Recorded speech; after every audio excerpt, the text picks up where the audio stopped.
Halo, apa kabar teman-teman? Sekarang kita sampai pada bagian ke-20. Kita mau belajar mengenai Yahweh di dalam sejarah Cina Purba.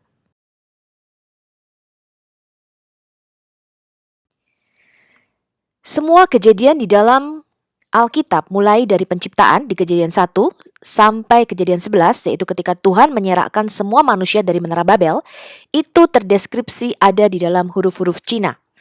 Peradaban bangsa Cina itu termasuk salah satu peradaban yang paling tua. Cina itu mempunyai sejarah yang tidak terputus selama 4.500 tahun yang bisa kita telusuri di dalam buku-buku sejarah Cina, teman-teman.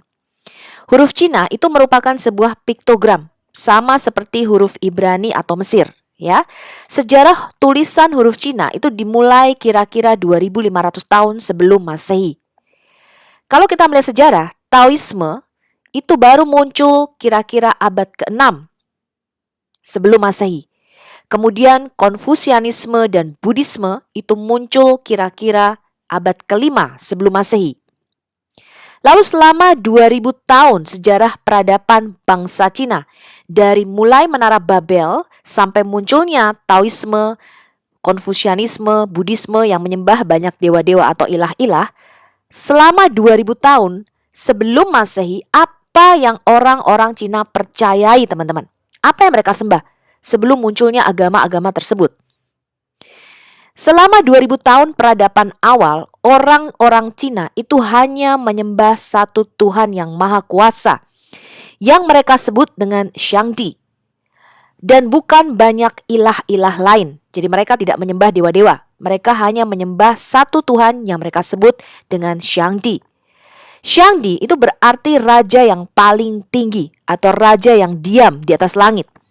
Kadang-kadang disebut sebagai Shangtian atau Tian. Sejarah mencatat karakter, nature, sifat-sifat, dan kekuasaan Shangdi itu sama dengan Elohim di dalam perjanjian lama yang disebut Yahweh oleh bangsa Israel. Sejarawan Cina yang besar yang bernama Sima Qian itu kira-kira hidup tahun 135 sampai 86 sebelum Masehi, menulis tentang Kaisar Huangdi. Kaisar Huangdi ini adalah nenek moyang bangsa Han, jadi orang pertama, ya, Kaisar kuning sebutannya karena kulitnya warnanya kuning ya teman-teman ya. Dia hidup kira-kira 2500 sampai 2400 tahun sebelum Masehi. Kaisar Huangdi ini adalah leluhur bangsa Han. Kaisar Huangdi itu membangun altar di Taishan di provinsi Shandong untuk memuja Shangdi. Shangdi ini adalah nama lain dari Tian. Dan dikatakan di situ, di dalam kitab sejarah bangsa Cina, bahwa roh-roh itu tidak mempunyai dua Tuhan, atau hanya ada satu Tuhan atas seluruh alam semesta. Hal ini ada di dalam kitab sejarah bangsa Cina volume 28 buku 6 halaman 624. Ini adalah kata Shangdi, tergantung dialeknya, bisa Shangdi, bisa Shangti. Terdiri dari dua piktogram, kata raja dan kata di atas atau above. Jadi raja di atas langit, the heavenly or supreme sovereign, penguasa surga, ya. Kemudian dalam Sucing atau kitab sejarah, Confucius itu mencatat bahwa Kaisar Sun yang hidup kira-kira 2256 sampai 2205 sebelum Masehi itu melakukan korban untuk Shangdi. Confucius mengatakan siapa yang memahami seremoni korban perbatasan akan dapat memerintah kerajaan semudah membaca telapak tangannya. Jadi setiap tahun kaisar itu akan melakukan korban sembelian di perbatasan di utara dan selatan Cina.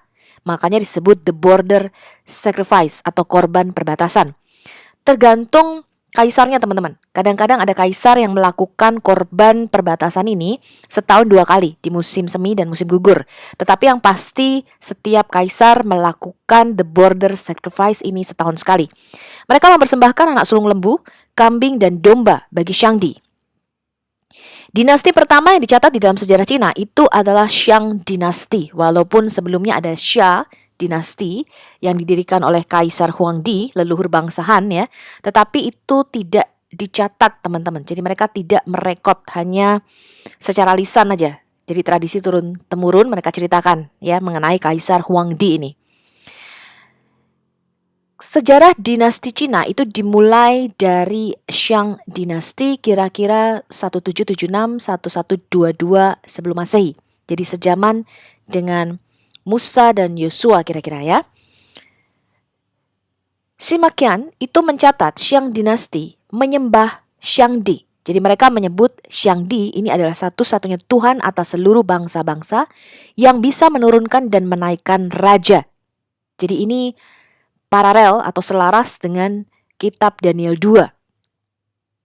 Ketika Raja Nebukadnezar itu mengakui ya bahwa Yahweh, Tuhan yang disembah oleh Daniel, itu adalah raja segala raja, jadi raja di langit ya, yang mempunyai kuasa atas hujan, angin dan semua elemen dunia. Jadi politeisme agama-agama bangsa lain itu menyatakan ada Tuhannya masing-masing nih yang berkuasa atas air, atas angin, ya, atas petir misalnya. Kemudian ada Tuhan yang di gunung, ada Tuhan yang di lembah.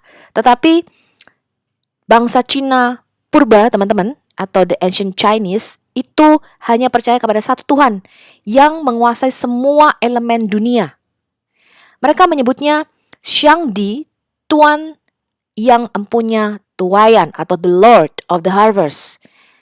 Nama Shangdi itu disebut 175 kali di dalam kitab-kitab sejarah maupun puisi Cina kuno.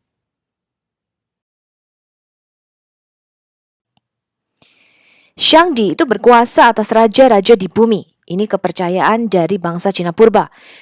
Mereka menulis di dalam kitabnya, keturunan Shang dinasti itu berjumlah lebih dari ratusan ribu. Tetapi ketika Shangdi memberi perintah, maka mereka ditaklukkan oleh dinasti Zhao. Ini ada di dalam puisi klasik Daya, anekdot Raja Wen, akhir bab 4. Misteri dari Yang Maha Kuasa di surga yang sanggup menguatkan segalanya. Ini juga diambil dari puisi klasik Daya, anekdot Tang, bab 7 ayat 4. Oh Yang Maha Kuasa, Shangdi, Engkau datang kepada kami dengan kemuliaan-Mu. Engkau maha mengetahui segala yang terjadi untuk kedamaian umat-Mu. Puisi klasik Daya, anekdot Raja Wen Huangyi ayat 1. Jadi, bangsa Cina kuno itu percaya bahwa Shangdi itu berkuasa atas seluruh bangsa-bangsa dan maha tahu. Shangdi itu dihormati sebab kehendaknya melampaui 9 batas atau dikatakan di semua tempat. Jadi mereka percaya Shangdi ini omnipresent atau maha hadir. Jadi 9 batas ini dalam pikiran bangsa Cina kuno adalah 9 realm. Jadi 9 dimensi alam semesta ya. Hal ini terdapat di dalam catatan Ritus Confucius Xianju ayat 29. Mereka percaya Shangdi ini maha hadir. Mereka percaya Shangdi adalah kasih. Surga mengasihi umatnya dan para pemimpin harus menghormati surga. Hal ini tertulis di dalam sejarah klasik buku Chao, Deklarasi Agung bagian tengah paragraf 4. Jadi kalau kita juga di dalam Alkitab ada ya dikatakan ketika anak bungsu yang hilang itu dia mengatakan kepada bapaknya ketika dia balik, cerita mengenai anak bungsu yang hilang, aku telah berdosa kepada surga dan kepada Bapa. Jadi ini konsep yang sama. Jadi orang Cina purba itu menyatakan surga atau Tian, yaitu sama dengan juga Tuhan, teman-teman. Jadi aku berdosa kepada surga, artinya aku berdosa kepada Tuhan. Mereka juga mengatakan bahwa kalau kita menghormati surga atau menghormati Tuhan, yaitu adalah nama lainnya. Jadi Shangdi nama lainnya adalah juga langit atau surga atau Tian ya. Kemudian dikatakan Shangdi itu kekal, maha benar, adil, kudus, penuh belas kasihan. Shangdi itu setia, bijaksana, dan Tuhan yang maha baik. Jadi tidak banyak agama yang menyatakan bahwa Tuhannya itu adalah kasih, teman-teman. Kemudian di dalam sejarah Cina, itu tidak ada patung atau gambar apapun mengenai Shangdi. Jadi di dalam kuil yang menyembah Shangdi, itu tidak ada patung dewa-dewa ataupun gambaran mengenai Shangdi, teman-teman. Kemudian tergantung dinasti tersebut, dinasti Cina yang menetapkan ibu kotanya di mana, maka mereka akan membangun yang namanya kuil surga, Tiantan, ya, di mana di dalamnya terdapat altar untuk penyembahan kepada Shangdi. Bangsa Cina ini adalah keturunan Sem, teman-teman. Jadi nanti kalau kita melihat perpindahan migrasi human ya, migrasi manusia berdasarkan mitokondrial DNA-nya, bangsa Cina ini masih keturunan daripada Shem. Ya, jadi masih satu buyut dengan bangsa Yahudi, teman-teman, bangsa Israel ya. Kemudian mereka juga percaya bahwa kaisar itu adalah penerima mandat dari surga dan merupakan anak dari Shangdi. Jadi ini sama dengan konsep raja-raja lainnya ya. Jadi raja Mesir, kemudian Yunani itu juga percaya bahwa raja mereka itu adalah anak dari yang ilahi. Jadi masih keturunan ilahi ya. Jadi anak dari surga, teman-teman.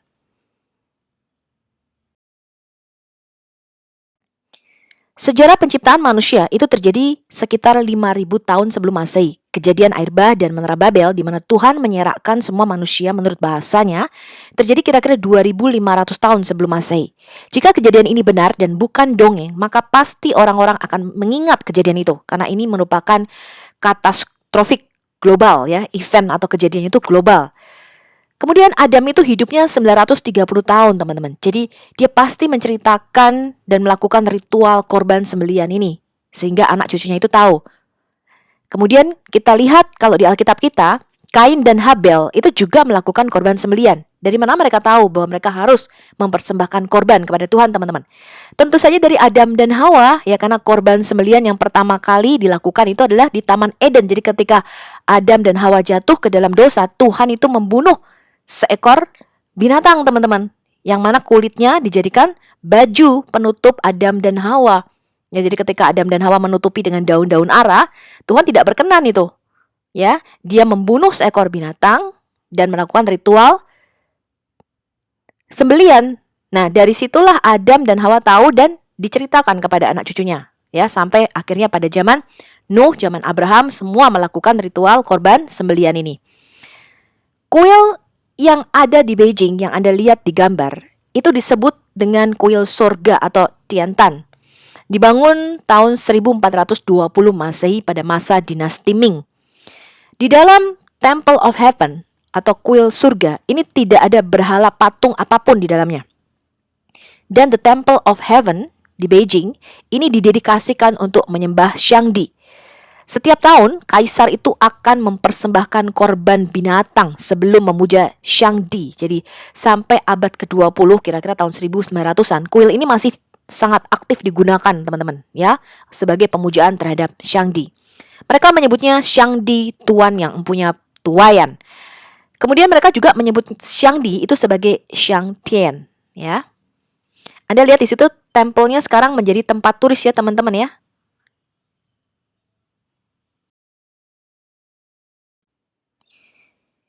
Kejadian 8 ayat 20 di mana Nuh membangun altar dan mempersembahkan korban bakaran. Ini hanya satu atau dua generasi di atas leluhur bangsa Cina. Jadi Kaisar Huangdi ya. Hal ini terjadi sebelum kejadian Menara Babel dan bangsa Cina itu migrasi ke sebelah timur Mesopotamia.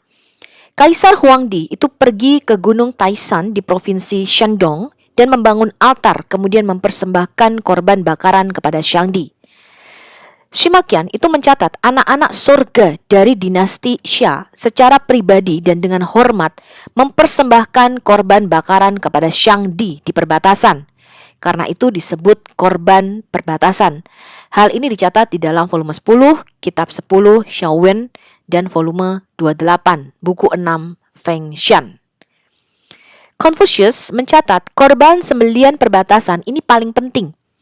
Seremonial dari korban untuk langit dan bumi ini dilakukan manusia untuk Shangdi. Ini ada dicatat di dalam Doktrin Arti bab 19 ayat 6. Kaisar itu bertindak sebagai raja sekaligus imam yang mempersembahkan korban sembelian tersebut. Bagaimana caranya korban ini dilakukan, teman-teman?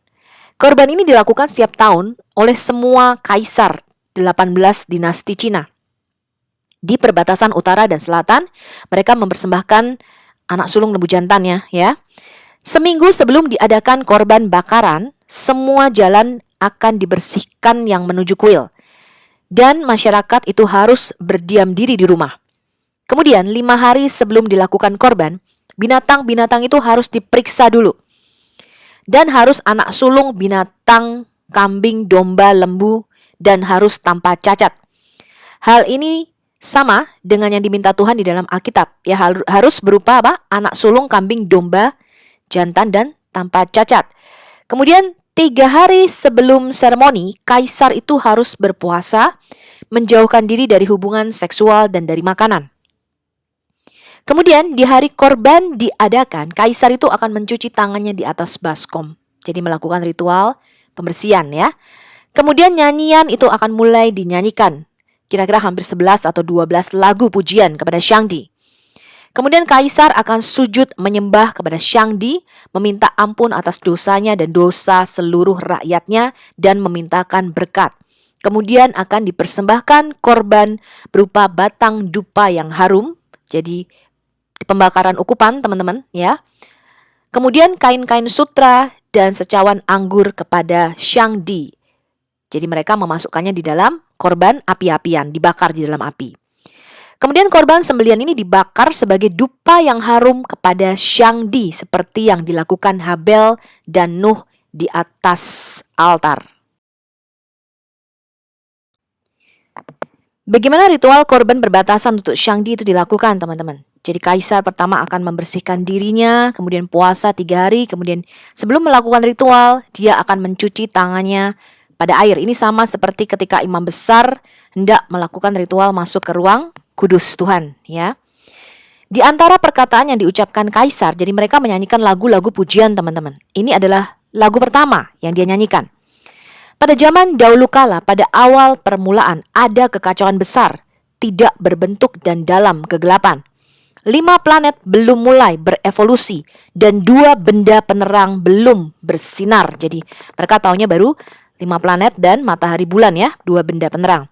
Di tengah-tengah keadaan itu yang tidak ada bentuk atau suara apapun, engkau ya roh yang berkuasa datang dengan kuasamu. Dan pertama memisahkan dari yang murni dengan yang tidak murni.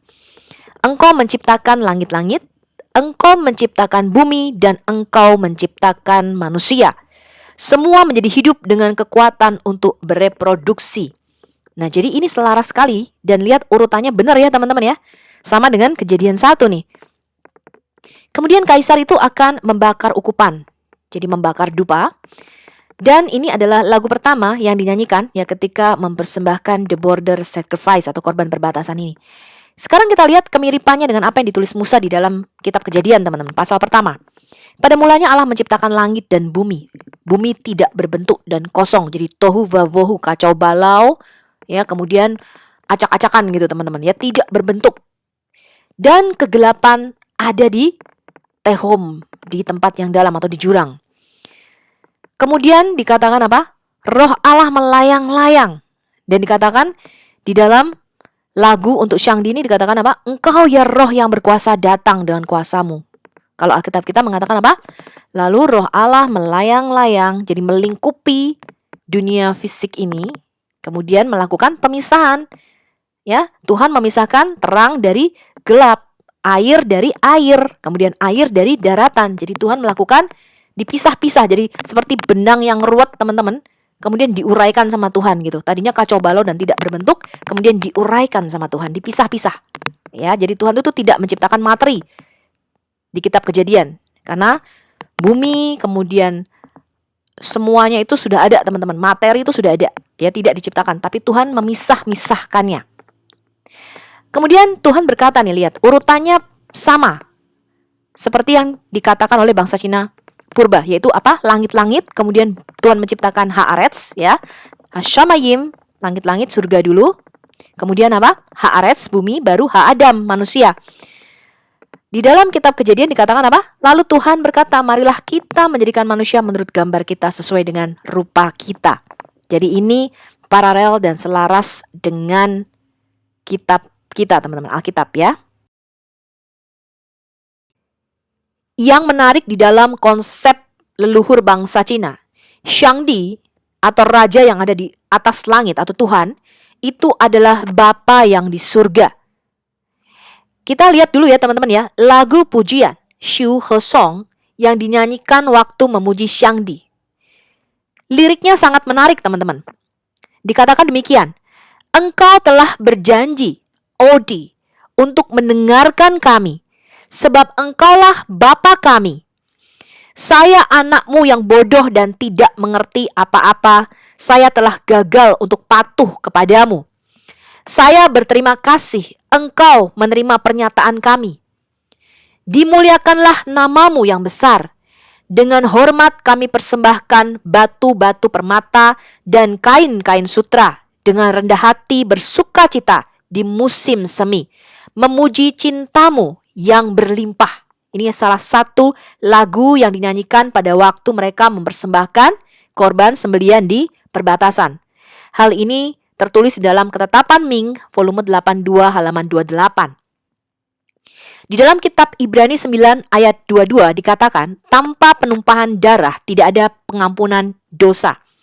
Sementara Israel melakukannya di daerah barat, orang-orang Cina di timur, di mana imam besar setahun sekali masuk ke dalam ruang Maha Kudus dan memercikkan darah lembu domba di atas tutup pendamaian.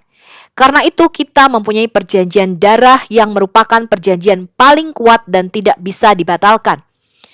Inilah misteri perkawinan yang oleh Rasul Paulus dikatakan bahwa di dalam perkawinan itu ada misteri Tuhan dengan gerejanya, di mana istri akan mengeluarkan darah dan ini merupakan perjanjian kekal dengan suaminya.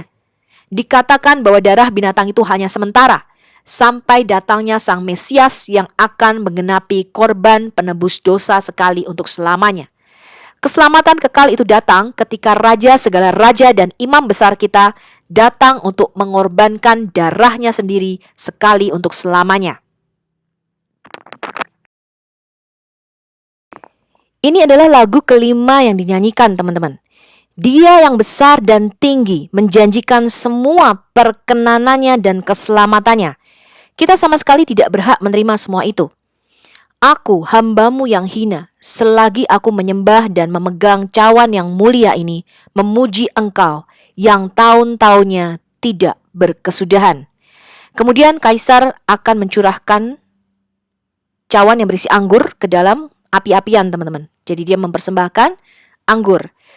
Kemudian ada tari-tarian juga, teman-teman. Jadi mereka itu memainkan alat musik, instrumen, kemudian menyanyikan lagu-lagu pujian. Ini adalah lagu kelima yang dinyanyikan di dalam ritual seremoni korban perbatasan. Dan juga ada tari-tarian di situ, teman-teman. Sekarang kita lihat lagu keenam.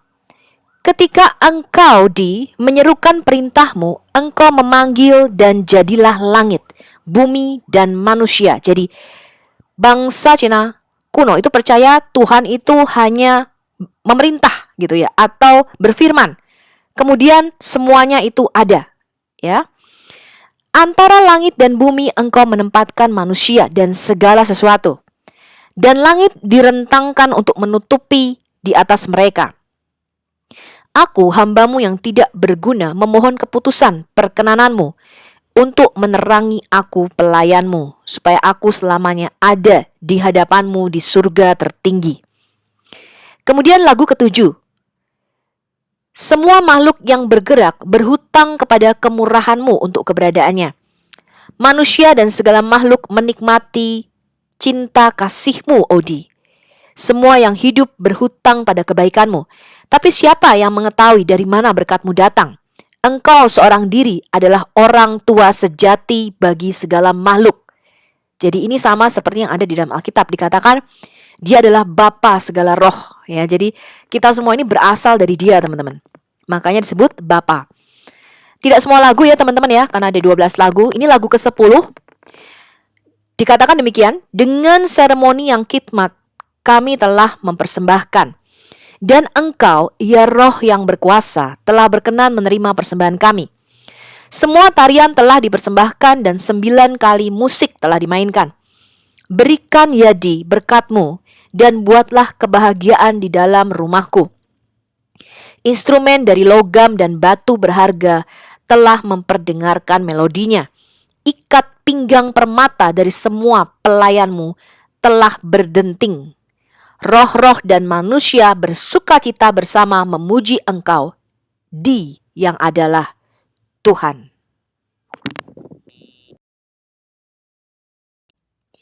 Sekarang kita lihat kesamaan konsep Xiangdi dan Alkitab. Di dalam lagu-lagunya, Kaisar itu juga menyebutkan tentang Xiangdi itu seperti orang yang membuat periuk dari tanah liat, engkau menciptakan segala sesuatu. Hal ini sama dengan Yesaya 4 ayat 8. Jadi Tuhan itu adalah penjunan, tukang periuk, kita ini apa? Tanah liatnya, ya, buatannya, ya. Xiangdi itu adalah pencipta segala sesuatu, sama dengan yang ada di dalam Alkitab. Kaisar itu juga menyatakan Xiangdi itu memperlakukan kita seperti bapa kepada anaknya. Hal ini sejalan dengan 2 Korintus 6 ayat 18. Kaisar menyatakan Xiangdi itu kekal dan adalah roh. Luar biasa teman-teman ya. Tidak banyak agama yang mengatakan Tuhan yang kita sembah itu adalah roh. Kemudian Xiangdi dikatakan juga adalah kasih. Nah ini beda ya. Jadi agama lain itu tidak banyak loh teman-teman. Bahkan nggak ada tuh ya, selain agama Cina purba ini yang menyatakan Allah itu adalah kasih. Jadi mereka selalu menggambarkan Allah ini mempunyai kehendak. Pokoknya kalau kamu patuh pada perintahnya kamu selamat, kalau tidak kamu dihukum masuk neraka gitu ya. Tetapi gambaran mengenai Bapa kita dan dia itu adalah kasih, dia mengasihi kita, itu nggak banyak agama yang menggambarkan Allah adalah kasih ya. Kemudian dikatakan Xiangdi itu bisa mendengarkan doa kita. Ini luar biasa. Jadi dia maha hadir, dia bisa mendengarkan doa kita. Xiangdi berkuasa penuh atas bumi dan dunia orang mati. Jadi dia maha tahu ya. Maha kuasa juga dia ya. Kemudian Xiangdi adalah maha tahu ya. Xiangdi juga maha hadir.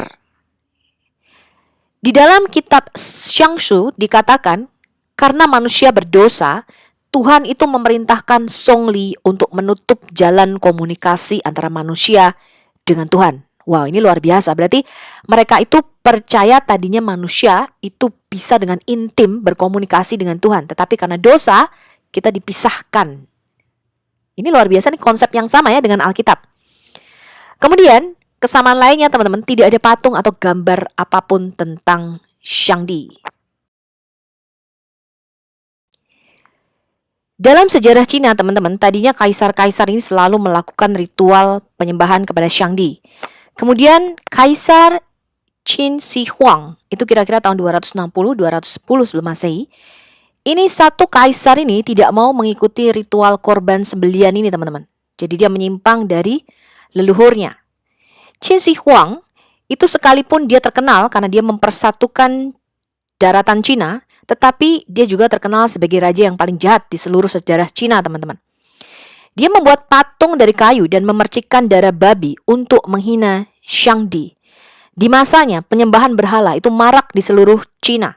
Taoisme dan Buddhisme itu berkembang dan mendominasi seluruh Cina. Dia menolak penyembahan kepada Xiangdi. Kata Tuhan atau Shen ini ada di dalam huruf Cina dengan 2 piktogram, Ling dan Shen. Dia menggambarkan peran Tuhan di dalam penciptaan. Ling itu menunjukkan roh Allah yang menutupi perairan. Hal ini sesuai dengan Kejadian 1 ayat 2. Kemudian ada 3 pribadi Elohim yang mempengaruhi keajaiban penciptaan.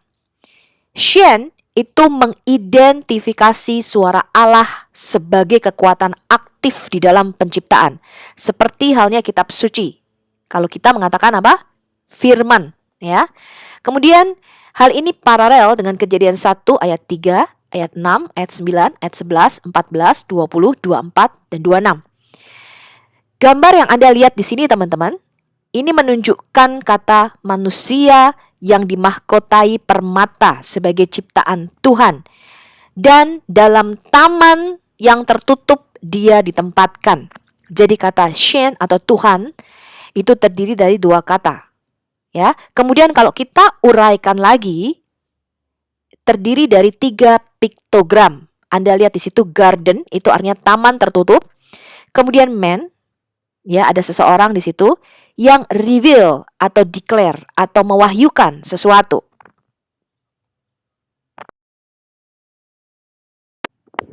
Kemudian kata roh Allah atau ruah Elohim, ya atau ling atau spirit, ya di dalam bahasa Cina. Ini agak panjang teman-teman kalau kita uraikan di dalam piktogramnya. Yang Anda lihat seperti garis one itu artinya seseorang atau one person, ya. Cover ada penutup atau ada atapnya. Kemudian Anda lihat di situ ditambah dengan kata water atau air. Jadi seseorang yang menutupi di atas air. Ini bicara mengenai apa? Roh Allah yang melayang-layang di atas permukaan air. Kemudian ada 3 person di situ teman-teman. Anda lihat itu, 1, 2, 3. Kemudian ditambah kata worker of magic, pembuat keajaiban. Jadi kata roh Allah atau Ling di dalam bahasa Cina itu terdiri dari piktogram, ada seseorang yang menutupi permukaan air, kemudian ada 3 pribadi yang melakukan penciptaan keajaiban. Kemudian kata worker of magic atau menciptakan keajaiban. Kalau Anda lihat di situ, itu ada 3 pribadi juga teman-teman, terdiri dari 2 orang laki-laki ditambah 1 kata kerja yang berarti melakukan atau mengerjakan sesuatu. Selalu terdiri dari 3 orang.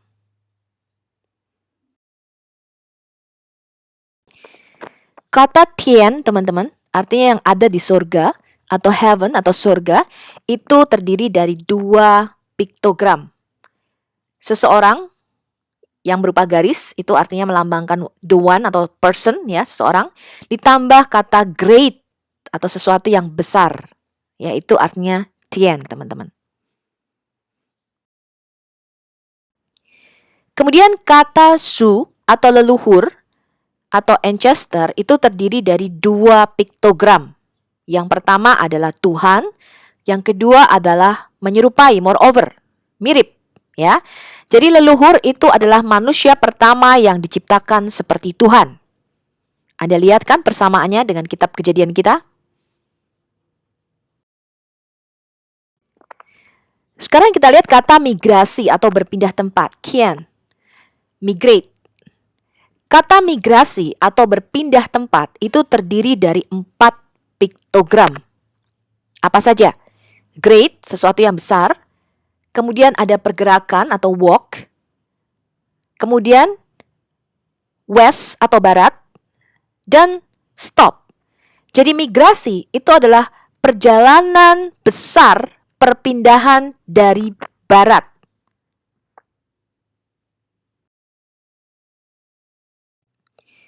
Kenapa kata migrasi di dalam bahasa Cina itu artinya perpindahan dari barat, teman-teman?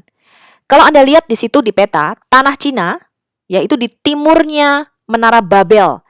Jadi peradaban manusia pertama, nanti kalau kita belajar, itu ada di Crescent Fertile. Jadi di tanah subur yang ada di daerah Mesopotamia sampai Mesir. Nanti kita lihat ya, itu peradaban pertama manusia di situ.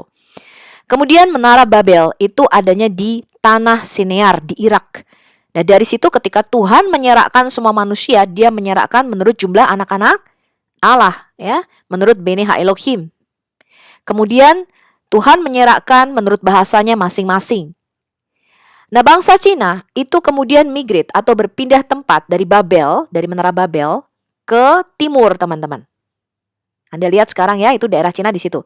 Jadi kata migrasi di dalam bahasa Cina itu adalah perpindahan tempat dari barat ke timur.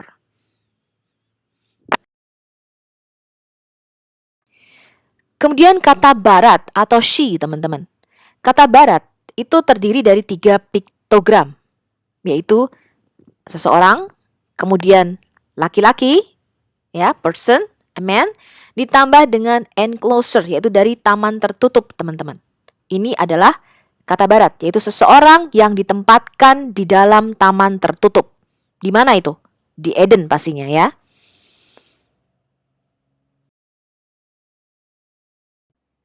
Sekarang kita lihat kata penciptaan atau Chao dan kata pertama atau Xian, teman-teman. Create atau menciptakan itu terdiri dari 2 piktogram, yaitu to walk and to talk, jadi berjalan dan berbicara. Jadi hidup itu artinya menciptakan, ya, create. Kata talk sendiri atau berbicara itu terdiri dari 3 piktogram, yaitu a mouth, mulut, ya, yang melambangkan apa? Manusia. Kemudian dust, debu tanah, dan living atau kehidupan. Jadi to talk, ya, itu adalah mulut, ya, yang terbuat dari debu tanah yang hidup, teman-teman. Kemudian kata first atau yang pertama itu terdiri dari 3 piktogram, yaitu kata manusia, debu tanah, dan kata hidup. Kita lihat konsep yang sangat mirip, yaitu manusia yang diciptakan dari debu tanah.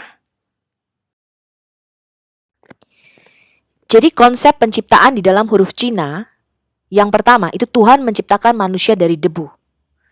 Kemudian yang kedua, Tuhan itu menghembuskan nafas hidup ke dalam manusia itu.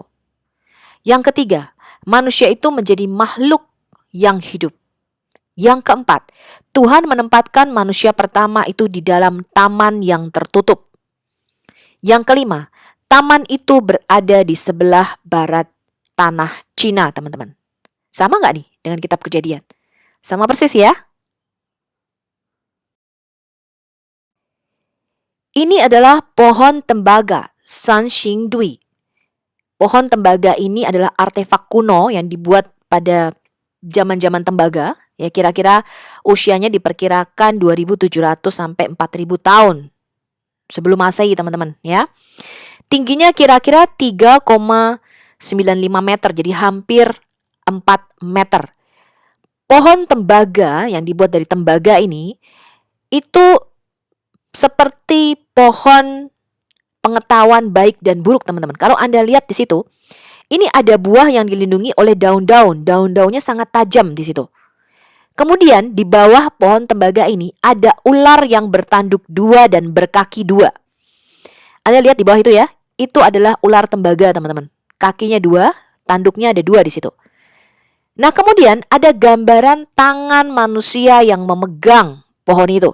Anda lihat di situ, yang paling kanan ada bentuk tangan 5 jari dan lengan yang mau mengambil buah dari pohon tembaga ini. Kira-kira lambang apa ini, teman-teman? Sama nggak nih ceritanya? Seperti pohon pengetahuan yang baik dan buruk. Ketika ular itu menggoda Adam dan Hawa untuk makan buah dari pohon pengetahuan baik dan buruk itu. Dari mana mereka bisa mendapatkan cerita ini, teman-teman?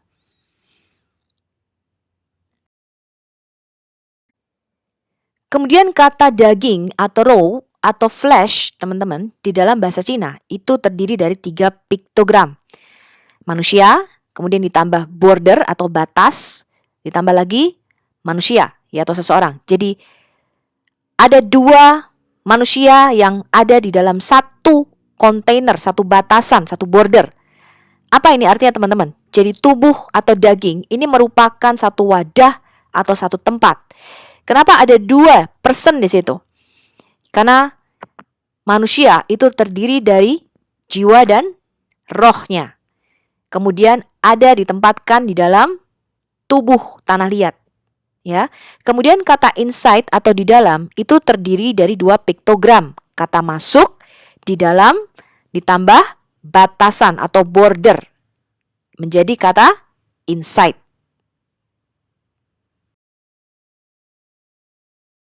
Kemudian kata yuan, teman-teman, atau permulaan, ya.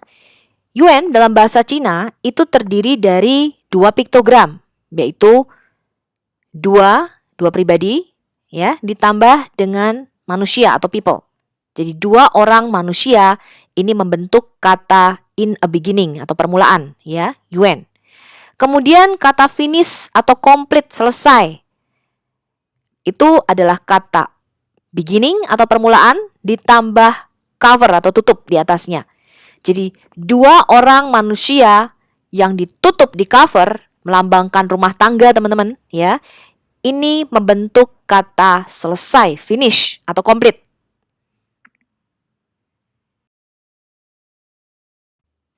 Kemudian kata sempurna, ren, teman-teman. Kata sempurna itu mempunyai 2 piktogram, yaitu 2 garis, artinya 2 ditambah dengan manusia, orang, ya. Jadi 2 orang itu adalah sempurna atau perfect.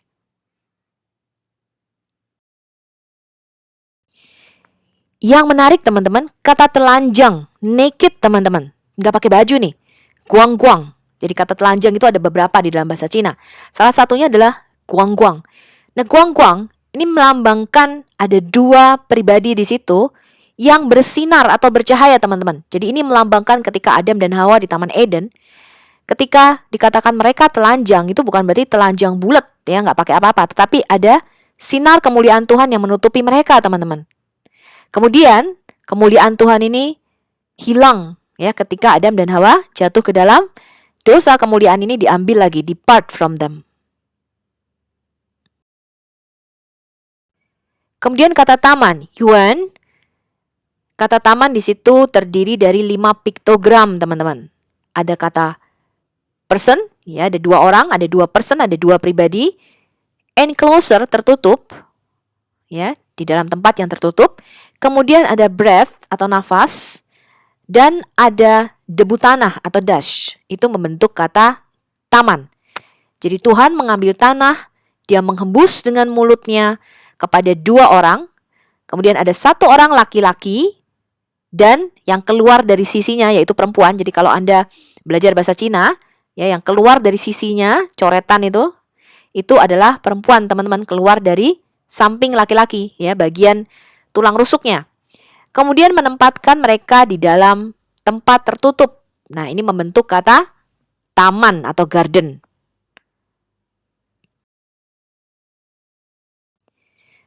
Sekarang kata-kata dihancurkan, ju, teman-teman. Ya, dalam bahasa Cina dihancurkan, to destroy, ya. Itu terdiri dari 2 piktogram, yaitu air ditambah apa? Sesuatu yang berlimpah, moreover, yang berlebihan. Jadi dihancurkan ini artinya dihancurkan dengan air bah. Ya, ini membentuk kata destroy di dalam bahasa Cina.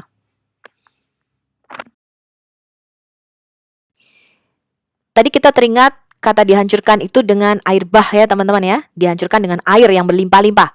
Kemudian kata bahtera atau kapal besar, cuan, di dalam bahasa Cina, large ship, bahtera, ya, kapal besar. Itu terdiri dari 3 piktogram, teman-teman. Yaitu kata 8 ditambah person atau orang, ya. Kemudian ditambah kata perahu. Jadi perahu yang memuat 8 orang. Ini menggambarkan apa, teman-teman? Ini menggambarkan bahtera Nuh, ya, yang isinya 8 orang. Nuh, istrinya, 3 anaknya dan mantunya.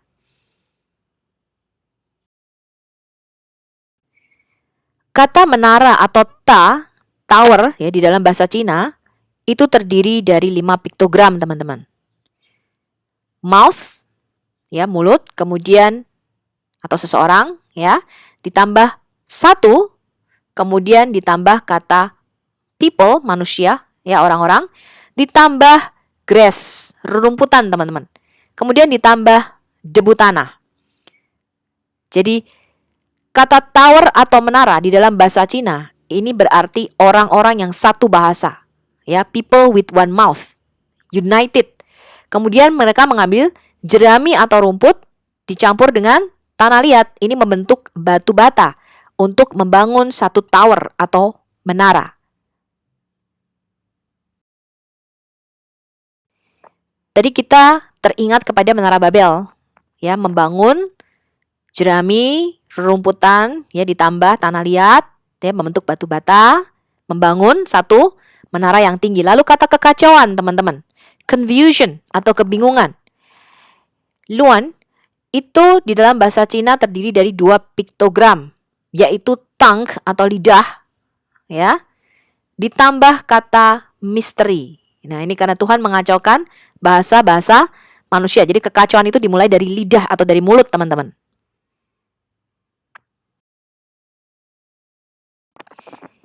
Yang menarik, teman-teman, kata Babel, ya, menara Babel. Kalau diterjemahkan di dalam huruf Cina, seperti apa sih tulisannya? Terdiri dari 2 piktogram, yaitu desire, ya, kata keinginan. Kemudian ditambah kata depart atau separate, yaitu apa? Perpisahan, teman-teman. Jadi dari menara Babel inilah diserakkan bangsa-bangsa di seluruh dunia berpisah gitu, ya.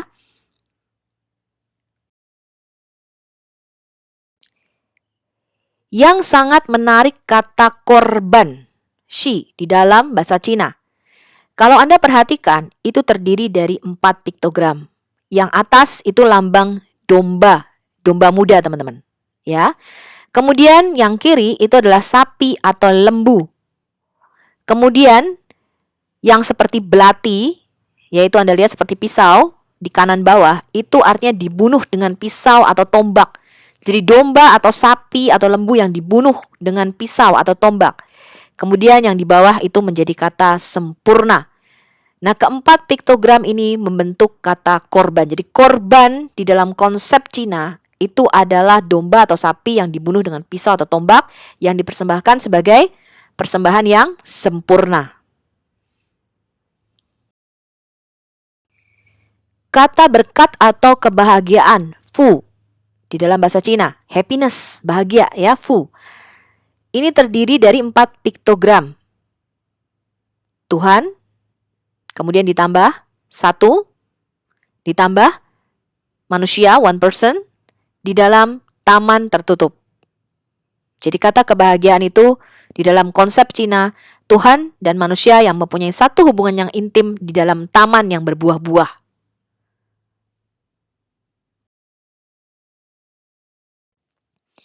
Kemudian kata keinginan atau hasrat, yao, di dalam bahasa Cina, itu terdiri dari 4 piktogram. Kata 1, kemudian ditambah laki-laki, ditambah tempat tertutup, taman tertutup, dan ditambah seorang wanita. Jadi satu manusia di dalam taman tertutup dan seorang perempuan. Itu kata yao atau hasrat atau keinginan.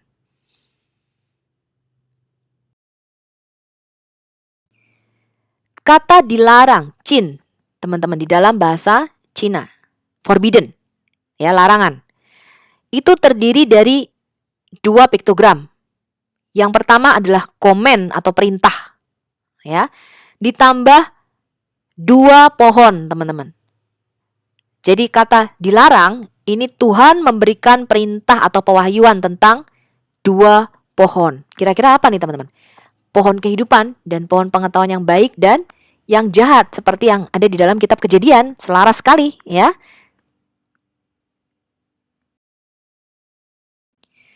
Sekarang kata setan atau iblis, kui, teman-teman. Devil, setan.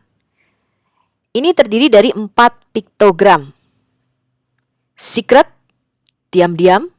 Kemudian ada pergerakan di situ, ada life, ada kehidupan. Kemudian ada laki-laki di dalam taman tertutup. Jadi setan ini menghampiri, ya, manusia di dalam taman yang tertutup dengan secret, dengan diam-diam, rahasia gitu, teman-teman, ya.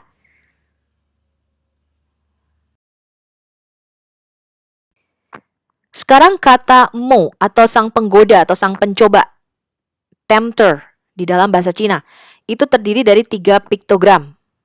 Devil, setan tadi yang diam-diam datang di dalam taman menghampiri manusia. Kemudian cover, dia menutup. Menutup apa? 2 pohon. Jadi dia seakan-akan bergantung di pohon itu, teman-teman. Dia menutupi pohon itu. Ya, ini adalah kata-kata sang penggoda atau pencoba di dalam bahasa Cina.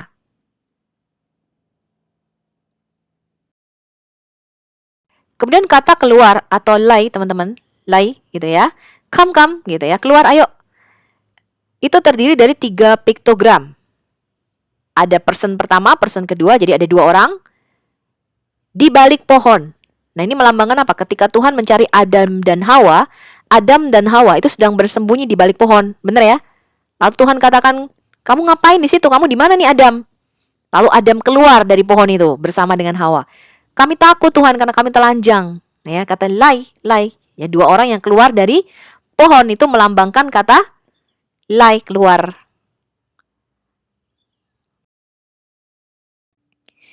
Kemudian kata sakit atau penderitaan, cu, teman-teman. Pain atau sorrow, ya.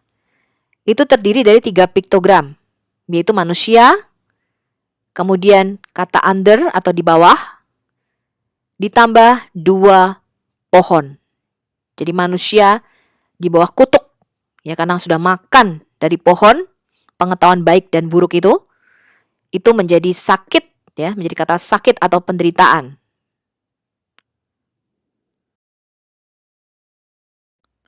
Kemudian kata penderitaan atau kesedihan, ku, teman-teman, di dalam bahasa Cina itu terdiri dari 2 piktogram, yaitu wits atau semak belukar, semak duri, ya, dan kata ancient atau sejak zaman dulu. Jadi kata penderitaan atau kesedihan ini adalah Ketika kita kerja, yang dihasilkan adalah semak-semak duri.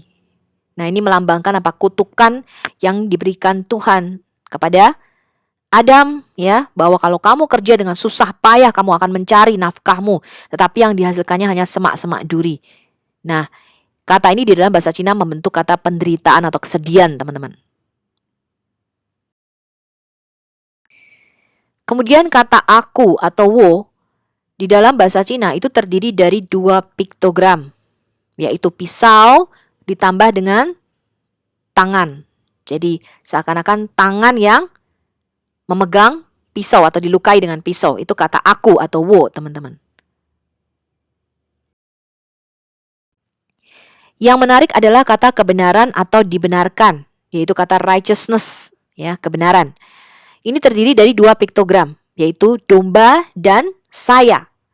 Nah, kata saya, wo tadi terdiri dari dua piktogram lagi, yaitu apa? Pisau dengan tangan. Jadi tangan yang memegang pisau, kemudian kita membunuh domba itu menjadi kebenaran. Jadi kebenaran atau righteousness adalah ketika kita mempersembahkan korban yang berupa anak domba yang tidak bersalah. Kita dibenarkan oleh Tuhan. Ya, ini melambangkan apa? Pengorbanan darah, ya, pengorbanan anak domba yang ada di dalam Alkitab kita. Sekarang kita mau lihat bagaimana sejarahnya Kristen itu masuk ke daratan Cina, teman-teman. Kita mau membaca sebuah penemuan arkeologi yang luar biasa. Ini semacam The Dead Sea Scroll-nya bangsa Cina, ya. Namanya The Jesus Sutras, ya, atau Sutra Yesus, ya. Pada tahun 1907, seorang biarawan Tao bernama Wang Yuanlu itu menemukan harta karun yang sangat banyak berupa gulungan-gulungan kuno, lukisan sutra, dan artefak yang berasal dari abad ke-5 hingga abad ke-11 Masehi. Di sepanjang gua tertutup, teman-teman, di daerah terpencil di Cina. Gulungan-gulungan kuno ini, lukisan-lukisannya itu ditemukan di gua-gua Mogao yang disebut juga Goa Seribu Buddha di kota Dunhuang, provinsi Gansu di Cina Barat. Dari sekitar 50.000 manuskrip yang ditemukan, yang disebut juga dengan gua perpustakaan, ini sama seperti The Dead Sea Scroll di gua keempat. Ya, ini semacam perpustakaannya, ya. Jadi banyak ditemukan gulungan-gulungan manuskrip di situ. Hanya 8 di antaranya yang bisa disebut sebagai Yesus Sutra, teman-teman. Manuskrip lainnya itu adalah tulisan-tulisan mengenai Buddha, Konghucu, Tao, kemudian dokumen administrasi pemerintah, dan lain-lain. Apa itu gulungan Yesus Sutra, teman-teman? Gulungan yang disebut Yesus Sutra ini menceritakan sejarah kehidupan Yesus dan ajaran-ajaran dan konsepnya dalam pandangan agama Tao yang indah yang tidak dikenal di Barat. Mereka menggunakan istilah The Jesus Sutra karena ditemukan di jalur sutra untuk perdagangan. Singkatnya, Yesus Sutra ini adalah kumpulan 8 gulungan kitab Tiongkok dari abad ke-7 dan ke-8 yang menggabungkan ajaran-ajaran Yesus dengan prinsip-prinsip pemikiran Timur. Mereka didasarkan pada teks Syria abad kedua, yaitu kitab ajaran para rasul yang dibawa oleh misionaris Persia yang bernama Aleben ke Cina sekitar tahun 635 Masehi. Kemudian diterjemahkan ke dalam bahasa Cina dengan dukungan keuangan dari kaisar pada waktu itu. Tetapi misionaris dari Persia ini, teman-teman, alih-alih melakukan terjemahan langsung, para misionaris ini memasukkan unsur-unsur spiritualitas Tao dan Buddha yang telah mereka pelajari dari orang-orang yang mereka temui sepanjang perjalanan jalur sutra sejauh 3.000 mil. Jadi mereka dari Persia, teman-teman, ya, daerah sekitar Iran. Mereka tuh mengikuti yang namanya jalur perdagangan yang kita sebut dengan jalur sutra. Jalur perdagangan kain-kain sutra pada waktu itu, ya, dari Cina. Kemudian ini namanya jalur ekspor-importnya pada waktu itu. Di sepanjang perjalanan itu, para misionaris ini mencoba belajar, teman-teman, pemikiran-pemikiran Timur itu. Nah, ketika sampai di satu kota di Cina, mereka itu memasukkan konsep pemikirannya ini dan menggabungkannya dengan ajaran para rasul. Mereka ingin berbagi Yesus dengan orang Cina, tetapi mereka ingin menempatkannya dalam konteks tradisi setempat, ya, yang orang-orang Cina itu akan pahami dan kemudian mereka akan hargai. Jadi, ini adalah sejarahnya Kristen pertama kali masuk abad ke-7, teman-teman, ya, di Cina, dan mereka masuk itu dengan damai, disambut dengan damai, teman-teman. Aleben dan para biarawan Kristen itu berhenti di kota Cina Chang'an atau Xi'an, di mana pada waktu itu di bawah perlindungan Kaisar dinasti Tang, yaitu Kaisar Taizong. Dia mendirikan sebuah biara Kristen dan memulai tugas yang sulit, yaitu menerjemahkan teks-teks Kristen ke dalam bahasa Cina. Jadi Kristen masuk ke Cina itu dengan cara damai, teman-teman, disambut sama kaisarnya pada waktu itu. Kita tahu tentang penginjil Kristen yang luar biasa ini dan tuan rumahnya yang ramah, yaitu Kaisar Taizong di Cina. Ini karena pada tahun 1623 itu ditemukan prasasti batu, teman-teman, seberat 2 ton, kemudian diukir dengan 2000 karakter Cina. Juga ada karakter Sirianya di situ. Sekarang prasasti ini dikenal dengan monumen prasasti sutra, disimpan di sebuah museum di Xi'an, ya, namanya Museum Hutan dari Prasasti Batu. Prasasti ini dibuat tahun 781 Masehi dan menceritakan kisah Aleben dan apa yang oleh penulis Cina disebut agama cahaya karena mengajarkan terang atau cahaya. Jadi agama Kristen ketika masuk di Cina, mereka menyebutnya adalah agama cahaya, teman-teman. Berikut ini adalah apa yang dinyatakan atau tertulis di dalam prasasti itu. Kaisar Taizong ini adalah seorang budayawan sejati. Memang pada zaman Kaisar Taizong atau dinasti Tang ini kebudayaan itu begitu luar biasa. Ya, dia menganut pemahaman persamaan hak, teman-teman. Jadi pada zamannya itu puisi, kemudian lukisan, itu wow, kemudian pemikiran-pemikiran, makanya agama Kristen boleh masuk ya. Pada waktu itu, karena Kaisar Taizong ini merupakan seorang budayawan, teman-teman. Dia menciptakan kemakmuran dan mendorong orang bijak terkenal untuk mengajarkan kebijaksanaan mereka kepada rakyat. Ada seorang suci dari kebajikan besar bernama Aleben yang datang dari kekaisaran Qin. Jadi kekaisaran Qin ini kalau mereka mengatakan Barat ya atau Romawi itu, teman-teman, mereka mengatakannya dari kekaisaran Qin, ya. Membawa tulisan suci yang benar. Dia telah mendapat mandat dari langit bahwa dia harus melakukan perjalanan ke timur. Ya, jadi Aleben ini seakan-akan mendapatkan ilham Roh Kudus gitu ya, seperti Paulus, kamu disuruh pergi ke sana gitu, ke arah timur gitu ya. Sepanjang jalan, Aleben itu menghindari bahaya dan malapetaka dengan mengamati arah angin. Pada tahun ke-9 pemerintahan Shengguan, itu kira-kira tahun 635 Masehi, Aleben mencapai Chang'an atau Xi'an.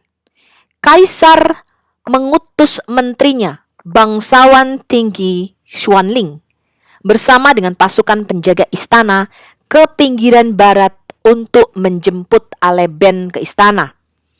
Pekerjaan terjemahan pada tulisannya berlangsung di perpustakaan kekaisaran, dan kaisar mempelajarinya di kamar pribadi. Setelah kaisar menjadi akrab dengan ajaran sejati, ia mengeluarkan dekrit dan memerintahkan agar itu disebarkan. Kaisar mengeluarkan pengumuman dengan mengatakan, kami telah mempelajari tulisan suci ini dan menemukannya sangat luar biasa, sangat dalam dan penuh misteri. Kami menemukan kata-kata mereka secara jelas dan langsung. Kami telah merenungkan kelahiran dan pertumbuhan tradisi dari mana ajaran ini muncul. Ajaran ini akan menyelamatkan semua makhluk dan bermanfaat bagi umat manusia dan sudah sepantasnya mereka dipraktekkan di seluruh dunia. Mengikuti perintah kaisar, kemudian biara besar Qin itu dibangun di bagian Lining Utara. 21 biksu yang ditasbiskan dari agama cahaya ini diizinkan untuk tinggal di sana. Jadi ini adalah para biarawan ya, teman-teman, mereka menyebutnya biksu ya. Biksu Kristen tapi ya. Kemudian Kaisar Gaosong itu tahun 650-683 Masehi dengan penuh hormat melanjutkan tradisi leluhurnya dan menyebarkan agama cahaya dengan membangun kuil di setiap provinsi. Jadi selama hampir 200 tahun agama cahaya yang mereka sebut ini ya, atau agama Kristen ini berkembang ya, teman-teman ya. Kaisar Gaosong itu memberikan penghormatan kepada Aleben, mengangkat dia sebagai Tuan Dharma Agung Kekaisaran. Agama cahaya tersebar di seluruh 10 provinsi. Kekaisaran menjadi makmur dan kedamaian terjadi. Kuil-kuil dibangun di 100 kota dan banyak keluarga menerima berkat dari agama cahaya. Ini tulisan pada prasasti batunya. Gulungan Yesus Sutra itu jelas mengandung ajaran Yesus di dalam Perjanjian Baru. Jadi kalau kita lihat dari 8 gulungan itu, sebagian di Prancis, sebagian di Jepang, teman-teman, tidak semuanya bisa akses ya, karena ini disimpan di pribadi teman-teman ya, dokumen pribadi. Jadi terutama yang gulungan yang disimpan di salah satu orang Jepang itu tidak bisa diakses oleh masyarakat umum. Jadi hanya orang tertentu yang bisa akses gulungan Yesus Sutra ini. Ajaran-ajaran yang ada tertulis di dalam gulungan itu antara lain seperti ini teman-teman. Jangan menimbun harta di bumi, di mana mereka akan membusuk atau dicuri. Harta karun harus disimpan di surga, di mana harta itu tidak akan membusuk atau habis. Sama ya dengan Alkitab. Kemudian dikatakan gini, selalu katakan yang sebenarnya. Jangan beri mutiara untuk babi, mereka akan menginjak-injak dan menghancurkannya. Kamu hanya akan disalahkan oleh mereka atas tindakanmu dan membuat mereka marah. Mengapa kamu tidak menyadarinya sendiri? Kemudian ditulis juga di situ, ketuk pintu itu dan itu akan dibuka untukmu. Ini perkataan Yesus ya teman-teman ya. Apapun yang kamu cari, kamu akan dapatkan dari Roh yang satu. Ketuk di pintu itu dan itu akan dibuka untuk kamu. Ya, ini perkataan Yesus ya, ketuklah maka pintu akan dibuka, carilah maka kamu akan mendapatkan ya. Dikatakan demikian juga teman-teman, lihatlah burung-burung di udara, mereka tidak menanam atau memanen. Mereka tidak memiliki lumbung atau ruang bawah tanah. Di padang belantara, Roh yang satu menyediakan bagi orang-orang. Dan juga akan menyediakan bagi kamu. Kamu lebih penting daripada burung dan tidak perlu khawatir. Wah, ini Matius 6 teman-teman. Saya juga pernah mendapatkan rema ya ketika saya bokek teman-teman. Waktu itu saya masih kuliah ya, nggak punya duit, transfer belum datang teman-teman. Wah, seminggu lagi nih baru orang tua saya transfer. Waktu itu waduh, makan apa nih seminggu bisa puasa, kurus kering nih ya. Kemudian saya berdoa dan Tuhan katakan buka Matius 6. Wah, ini carilah dulu kerajaan Allah, maka semuanya itu akan ditambahkan kepadamu. Padahal saya nggak punya duit sama sekali ya. Kemudian dalam waktu seminggu itu teman-teman, saya nggak tahu tuh entah dari mana ya, pokoknya setiap hari itu ada temen yang ke kos saya pada waktu itu bawa makanan teman-teman ya. Jadi dia mengatakan, kamu udah makan belum? Aku kok tadi beli makan ingat sama kamu katanya. Wah, ini luar biasa nih gitu ya. Jadi selama seminggu tuh ada orang tuh ngantri makanan ke rumah saya teman-teman. Nah, berkat itu berhenti ketika orang tua saya mengirimkan uang pada saya gitu. Jadi saya benar-benar mengalami apa yang Yesus katakan ini teman-teman, Matius 6 ya. Jangan kamu khawatir apa yang kamu makan, minum, pakai. Ya, Tuhan benar-benar menyediakan itu bagi kita. Kemudian para biarawan ya di bawah kepemimpinan Aleben ini teman-teman, mereka itu mengajarkan keesaan Tuhan. Tapi juga di dalam lagu-lagunya, jadi ada ritual-ritual himnenya, itu juga dikatakan mereka melakukan penghormatan kepada 3 yang mulia. Jadi di sini kita sudah bisa melihat konsep dari The Triune God ini yang diajarkan ya teman-teman ya. Yang luar biasanya nih teman-teman, dalam gulungan sutra itu tertulis juga demikian. Tuhan di surga itu mengirim angin dingin, cool wind, angin dingin atau angin sejuk. Ini maksudnya pasti Roh Kudus ya teman-teman ya. Ke seorang gadis bernama Moyen. Nah, Moyen ini mungkin transliterasi dari Maryam ya atau Miriam ya, jadi Moyen bahasa Cinanya ya. Ia memasuki rahimnya. Jadi angin dingin ini masuk ke dalam rahimnya, Roh Kudus masuk ke dalam rahimnya. Ini konsep daripada bangsa Cina ya teman-teman ya. Ini bukan masuk angin teman-teman ya, beda ya. Dan saat itu juga dia mengandung. Tuhan di surga melakukan ini untuk menunjukkan bahwa kehamilan itu dapat terjadi tanpa suami. Dia tahu tidak ada pria di dekatnya dan bahwa orang-orang yang melihatnya akan berkata, betapa hebatnya kuasa Tuhan di surga. Moyen hamil dan melahirkan seorang putra bernama Yesus, yang ayahnya adalah angin dingin atau Roh Kudus. Ini bukan ayahnya adalah angin dingin, maksudnya Moyen atau Maryam inilah hamil ya, kemudian melahirkan seorang anak bernama Yesus itu dari kuasa Roh Kudus gitu maksudnya teman-teman ya. Ketika Yesus Mesias lahir, dunia melihat tanda-tanda yang jelas di langit dan di bumi. Sebuah bintang baru yang bisa dilihat dari seluruh dunia muncul di surga di atas. Bintang itu sebesar roda kereta. Jadi mereka menggambarkan ini bintang itu jelas dan gede banget gitu ya. Dan tampak sangat terang.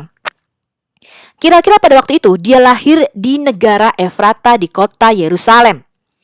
Ia dilahirkan sebagai Mesias dan setelah 5 tahun ia mulai mengajarkan Dharma. Sejak Mesias berusia 12 hingga 32 tahun, dia mencari orang-orang dengan karma buruk dan mengarahkan mereka untuk berbalik dan menciptakan karma yang baik dengan mengikuti jalan yang benar. Setelah Mesias mengumpulkan 12 murid, ia prihatin dengan penderitaan orang lain. Mereka yang telah mati dia hidupkan, orang yang buta dibuatnya untuk melihat, yang cacat disembuhkan, dan yang sakit disembuhkan.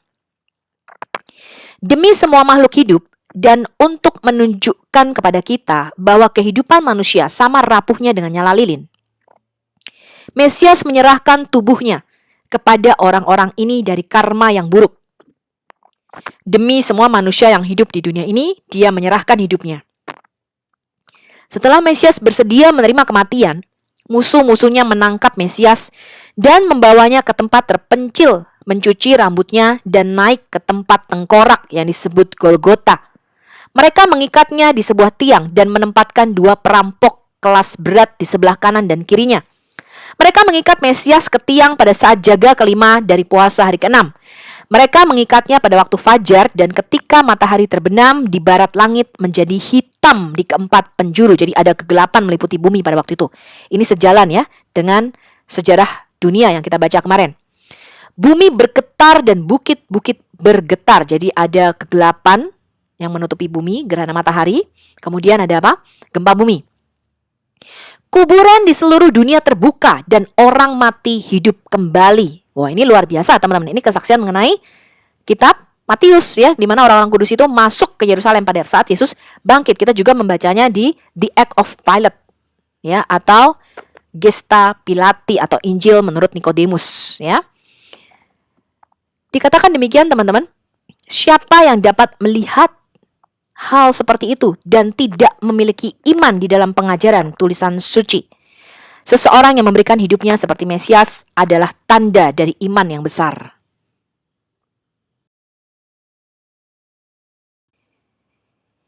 Ini adalah gua-gua Mogao atau gua 1000 Buddha teman-teman. Kalau Anda lihat di situ ada kuilnya juga ya.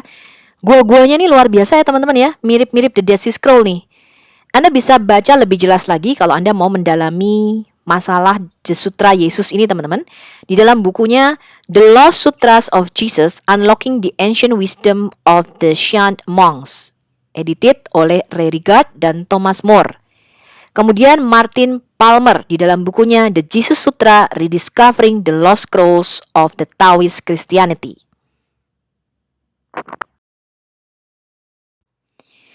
Jadi kekristenan masuk ke Cina pertama kali sekitar abad ke-7 dengan damai teman-teman ya. Yang di kiri yang Anda lihat itu adalah Pagoda Dachin teman-teman, yang didirikan tahun 781 Masehi di Xi'an. Ini sebagai tambahan untuk biara Kristen yang telah dibangun di sana tahun 640 Masehi. Kemudian karena penganiayaan ya terhadap orang Kristen dan juga agama Buddha pada waktu itu, menyebabkan menara ini diabaikan pada tahun 845 Masehi. Jadi ini adalah pagoda Kristen teman-teman ya. Di dekatnya ada biara-biara Kristen. Yang Anda lihat kanan yang hitam itu adalah batu prasasti yang disebut dengan Monumen Prasasti Sutra yang tadi sudah kita baca. Tingginya itu kira-kira 3,6 meter. Didirikan juga sama teman-teman tahun 781 Masehi untuk merayakan berdirinya Pagoda Dachin. Tertulis di dalam prasasti itu, ajaran agama cahaya seperti matahari yang gemilang. Mereka memiliki kekuatan untuk melenyapkan alam gelap dan menghancurkan kejahatan selamanya. Hal ini tertulis di dalam Prasasti Sutra 2 ayat 22. Batu prasasti ini disebut juga prasasti batu Nestorian atau prasasti Xianfu. Jadi imam-imam yang datang ke sana itu memiliki paham Nestorian teman-teman ya. Kekristenan itu sudah masuk ke Cina tetapi tidak berakar sampai kemudian pada abad ke-16 seorang biarawan Jesuit yang sangat cerdas ya, dia seorang ilmuwan yang luar biasa, Matteo Ricci, itu datang kembali teman-teman ke Cina. Ya, kemudian kekristenan pada waktu itu menyebar dengan luar biasa karena Matteo Ricci. Ya, dari Matteo Ricci lah kita mengetahui bahwa sejarah Cina kuno ini ada di dalam huruf-huruf Cina dari mulai Kejadian 1 sampai 11. Jadi Matteo Ricci ini menerjemahkan tulisan-tulisan barat ke dalam bahasa Cina, kemudian dia mempelajari tulisan Cina dan dia memperkenalkan budaya Cina ini kepada barat, teman-teman. Dan Matteo Ricci ini merupakan salah satu orang yang sangat dihormati. Ya, Matteo Ricci ini orang Italia, teman-teman, ya. Ini adalah orang asing yang sangat dihormati oleh bangsa Cina, satu-satunya. Ya, namanya ada di dalam, diabadikan sama bangsa Cina ya sebagai orang asing satu-satunya yang dihormati.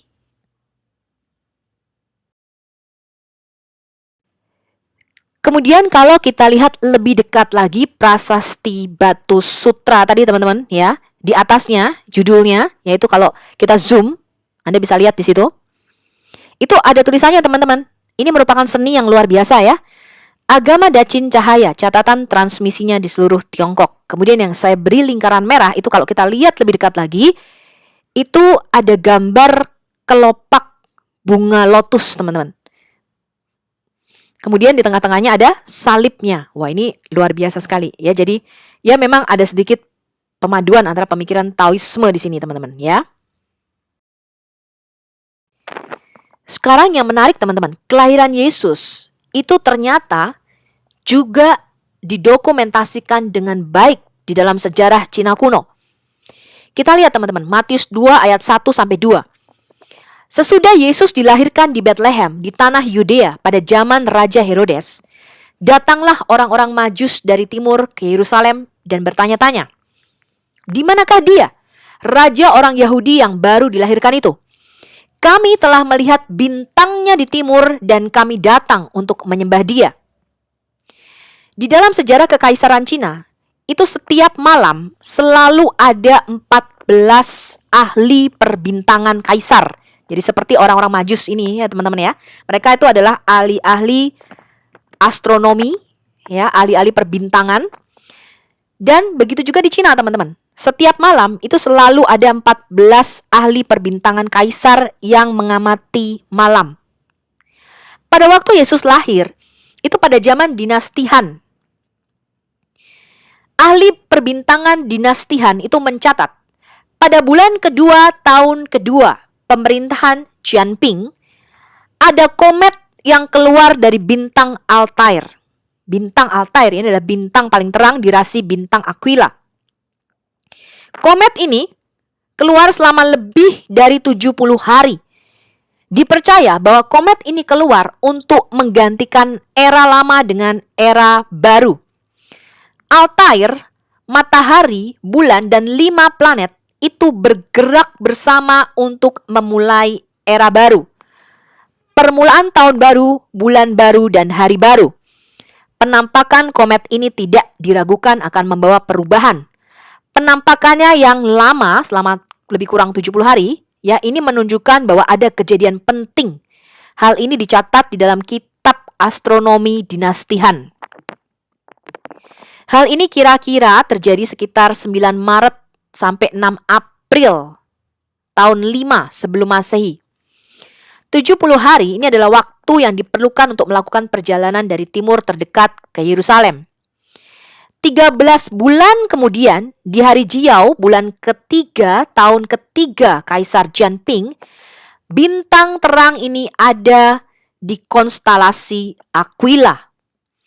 Arti kata Altair ini merupakan bintang kunci pilar langit yang merupakan korban yang sempurna. Hal ini tercatat di dalam kitab sejarah volume 27 buku astronomi.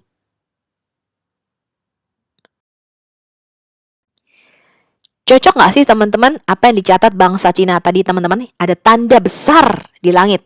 Dan tanda ini merupakan membawa pemisahan antara era lama dan era baru. Teman-teman sadar atau tidak sadar, kelahiran Tuhan Yesus itu memisahkan waktu teman-teman. Ya, kita ini disebut tahun Masehi atau Anno Domini, tahun Tuhan kita. Jadi tahun 2020 ya, seharusnya mungkin lebih ya karena Yesus tuh lahirnya nggak tepat tahun 0 ya. Tetapi kelahiran Yesus itu memisahkan 2 zaman teman-teman. Ya, jadi era baru, dimulainya suatu era yang baru. Rincian Alkitab tentang kelahiran Yesus itu ditemukan di dalam Injil Matius 2 ayat 1, menyatakan bahwa Yesus itu dilahirkan pada zaman Raja Herodes Agung. Nah, kalau Raja Herodes Agung itu mati kira-kira tahun 4 sebelum Masehi, jadi kita memiliki parameter, berarti harusnya Yesus dilahirkan sebelum tahun 4 sebelum Masehi, ya. Selanjutnya, setelah Yusuf dan Maria melarikan diri dari Bethlehem bersama Yesus, Herodes memerintahkan semua anak lelaki berusia 2 tahun ke bawah untuk dibunuh. Ini menunjukkan bahwa Yesus itu berusia 2 tahun ke bawah sebelum kematian Herodes. Ini menempatkan tanggal kelahirannya antara tahun 6 sampai tahun 4 sebelum Masehi. Kemudian di Lukas 2 ayat 1 sampai 2 itu mencatat beberapa fakta lain untuk direnungkan. Pada masa itu, keluarlah surat keputusan dari Kaisar Agustus bahwa seluruh dunia harus didaftarkan. Ini adalah pendaftaran pertama ketika Quirinius menjadi gubernur Suriah. Kita tahu bahwa Kaisar Agustus itu memerintah dari tahun 27 sebelum Masehi sampai tahun 14 Masehi. Quirinius itu memerintah Suriah selama periode waktu yang sama. Dengan catatan sensus yang memasukkan Yudea itu sekitar tahun 6 sebelum Masehi. Beberapa sarjana itu memperdebatkan apakah ini adalah sensus yang disebutkan oleh Lukas, tetapi tampaknya ini merupakan peristiwa yang sama. Berdasarkan perincian historis ini, waktu kelahiran Yesus yang paling mungkin di Bethlehem itu adalah antara tahun 6 sampai tahun 5 sebelum Masehi. Lukas menyebutkan perincian lain tentang kronologi waktu Yesus ketika ia memulai pelayanannya berusia sekitar 30 tahunan. Lukas 3 ayat 23.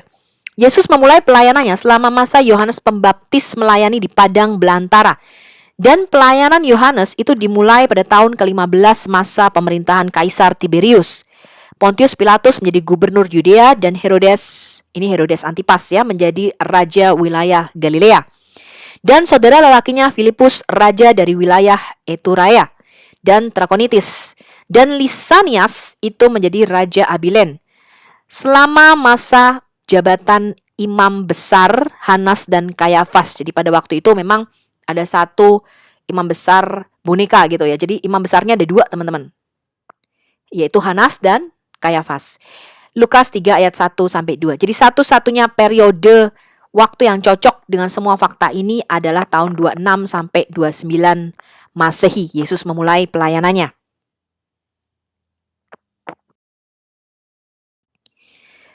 Kemudian kematian Yesus, teman-teman. Di Lukas 23 ayat 44. Ketika itu, hari sudah kira-kira jam 12, lalu kegelapan meliputi seluruh daerah itu sampai jam 3, sebab matahari tidak bersinar dan tabir bait suci terbelah dua. Hal ini juga dicatat ya, kegelapan yang meliputi seluruh bumi itu terjadi pada zaman Olimpiade pada waktu itu, ya. Dan dicatat nih Olimpiade pada tahun 30 Masehi, teman-teman. Sejarah Cina mencatat pada hari Guihai, hari terakhir bulan itu, ada gerhana matahari. Kaisar tidak masuk ke ruang singgasana dan menunda semua kegiatan militer dan tidak mengurus urusan kerajaan sampai 5 hari.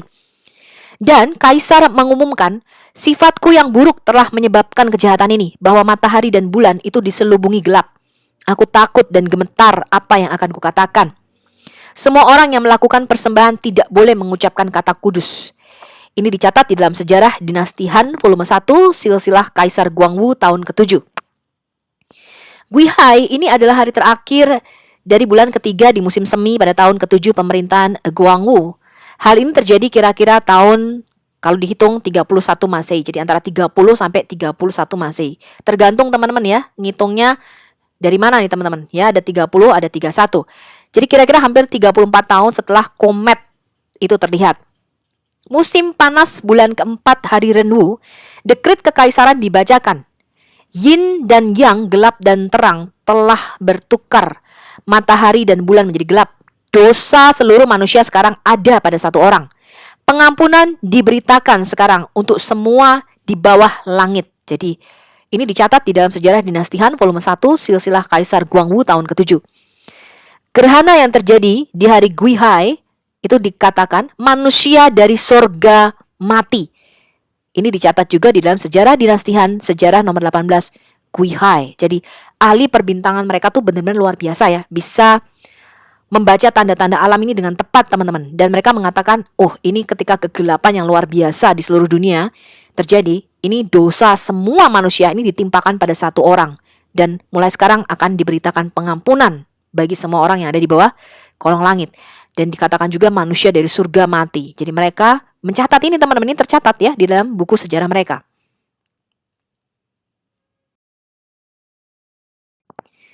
Bagaimana dengan kebangkitan Yesus 3 hari kemudian, teman-teman? Pada masa pemerintahan Kaisar Guangwu, pada hari Bingyin, pada bulan keempat Janwu, suatu pelangi melingkari matahari. Hal ini dicatat di dalam sejarah dinasti Han, sejarah nomor 18, Guihai. Jadi hal ini terjadi 3 hari setelah kegelapan atau gerhana matahari tadi menutupi bumi. Jadi pada waktu Yesus bangkit 3 hari kemudian, itu dikatakan ada halo teman-teman. Jadi ada suatu pelangi yang melingkari matahari. Ini merupakan tanda alam yang luar biasa. Kalau kita lihat pelangi ini tanda apa teman-teman? Sama seperti ketika Tuhan menghapuskan seluruh umat manusia dengan air bah. Ya, kemudian dia membuat tanda pelangi, busur pelangi, dikatakan ini adalah apa? Tanda janjiku bahwa aku tidak akan lagi menghancurkan seluruh umat manusia dengan air bah. Ya, ketika Yesus bangkit teman-teman, pelangi ini nampak lagi melingkari matahari. Ini adalah satu perjanjian baru yang Tuhan berikan kepada kita. Kalau kita lihat sejarah teman-teman, pada abad ke-16, seorang penginjil misionari Jesuit teman-teman, Matteo Ricci. Ini kira-kira hidupnya tahun 1552, 1610 Masehi ya. Dia adalah ilmuwan Jesuit Italia. Dia merupakan misionari yang pertama kali menyadari pesan Alkitab di dalam huruf Cina. Jadi ini adalah satu-satunya orang asing yang namanya ditaruh di museum, dihormati oleh bangsa Cina. Jadi dia bisa mahir menulis di dalam huruf Cina klasik teman-teman. Dia mempelajari tulisan Cina klasik dan menerjemahkan di dalam bahasa Latin. Kemudian dia juga memperkenalkan budaya Cina ini kepada dunia barat. Dia menjadi penasihat kaisar dan membaptis banyak pejabat-pejabat dan bangsawan Cina. Jadi kaisar pada waktu itu sangat menghormati orang-orang Kristen ini karena mereka ini cerdas-cerdas dan terpelajar teman-teman ya. Kemudian ada satu kaisar yang terkenal namanya Kaisar Kangxi teman-teman. Kalau Anda lihat sejarah, Kaisar Kangxi ini dibaptis dan percaya Yesus adalah anak Allah. Jadi dia seorang kaisar Kristen ya. 1654-1772 Masehi. Dia adalah seorang kaisar Kristen yang percaya kepada Yesus dan bertobat oleh pelayanan seorang misionari Ferdinand Verbies. Ferdinand Verbies ini adalah seorang Jesuit juga ya, ilmuwan matematika, Jesuit yang sangat cerdas. Kemudian Kaisar Kangxi ini ingin menyebarkan agama Kristen ini kepada seluruh rakyatnya. Dia bilang ini bagus banget nih. Ya, rakyatku ini harus jadi Kristen katanya. Jadi dia membuka pintu tanah Tiongkok, tanah Cina agar misionari-misionari ini boleh masuk dan menyebarkan agamanya di Cina pada waktu itu. Tetapi ketika Ferdinand Verbies ini ya, mereka meminta izin kepada Paus di Roma ya, Paus Clement XI ini melarang penyembahan terhadap leluhur. Jadi pada waktu itu bangsa Cina masih mempraktekkan yang namanya, Anda tahu kan ya, sampai sekarang juga masih ya. Jadi berdoa kepada leluhur, mendoakan leluhur-leluhur mereka. Nah, meskipun Kaisar Kangxi itu menjelaskan bahwa ini hanya merupakan penghormatan dan bukan penyembahan berhala atau penyembahan kepada roh nenek moyang, sehingga terjadi ketidaksepakatan antara mereka. Jadi Paus Clement XI pada waktu itu benar-benar keras. Jadi dia mengatakan kalau kita mau menyebarkan agama Kristen ke seluruh daratan Cina, berarti kamu harus menghentikan tradisi berdoa kepada nenek moyang, berdoa kepada leluhur. Nah, Kaisar Kangxi ini terjadi kehebohan teman-teman ya, karena pada waktu itu masyarakat mengatakan ini sudah tradisi kita. Jadi memang kalau kita memasukkan tradisi baru itu harus pelan-pelan teman-teman ya, nggak boleh dipaksa seperti itu. Nah, ini yang akhirnya menjadi bentrok teman-teman ya. Akhirnya Kaisar Kangxi ini melarang pemberitaan Injil di Cina supaya tidak menimbulkan kerusuhan pada waktu itu. Nah, sehingga ini sayang sekali ya, kita belajar dari sejarah teman-teman ya, bahwa ketika kita benar-benar bersikeras ya, ini memang ada garis-garis orang Kristen yang memang harus strict ya teman-teman ya, keras sekali ya, strict ini harus Kristen benar-benar nggak boleh ini, yang lain-lain tradisi ini harus dihilangkan dan sebagainya. Tetapi ini harus pelan-pelan teman-teman ya, harus pelan-pelan karena manusia itu tidak bisa sekaligus berubah, itu nggak bisa teman-teman, ada proses, ada tahapannya. Nah, kita belajar dari sejarah. Sayang sekali kalau pada waktu itu Paus Clement XI ini bisa sedikit bertoleransi teman-teman ya, pelan-pelan ya. Kemungkinan sekarang ini Cina menjadi negara Kristen yang luar biasa. Sekarang ini kira-kira 300 juta ya, 30% lah ya, 25-30% bangsa Cina yang sudah percaya kepada Yesus. Dan kita terus berdoa teman-teman, Cina akan menjadi negara Kristen nomor 1 di dunia ya.